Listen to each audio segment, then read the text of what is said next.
In the quest to find the next incarnation of cryptocurrencies, some believe the blockchain technologies behind them could end up fueling a whole new version of the internet. This vision is called Web 3.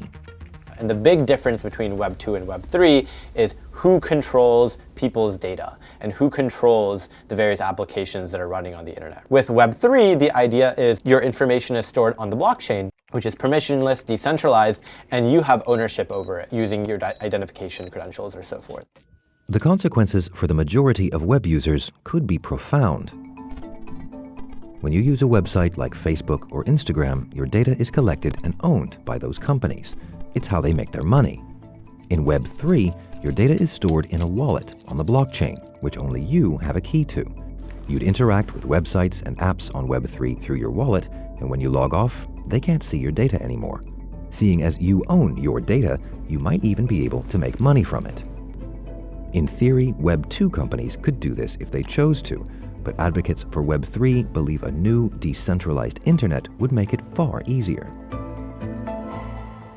A lot of the advocates and proponents for Web 3 aim to bring incentives into the applications that they're building. So they aim to bring the idea of paying for services directly, as opposed to paying using advertising or behavioral data into a service, and also really creating incentive systems where people can pool their funds together and invest in the growth of a protocol.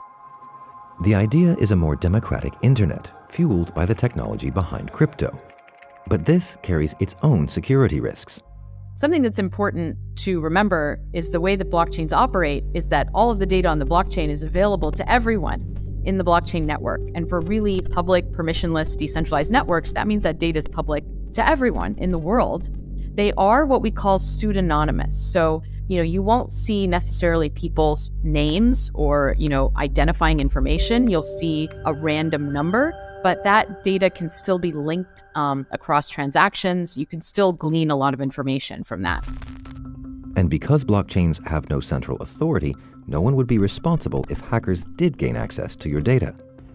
If these lingering privacy issues can be fixed, crypto's future might not lie in finance at all. There's a large part of the crypto community that's very, very driven by ideology, by ideals. They have a vision for a decentralized open internet where anyone can spin up an application, contribute to it, and be rewarded.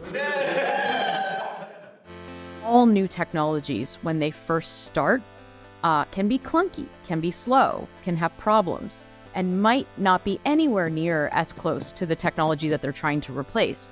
But what we have to remember is that technology is not a static thing. It is constantly changing and evolving, and people are working. And so just because something is slow today doesn't mean that it's going to be slow tomorrow.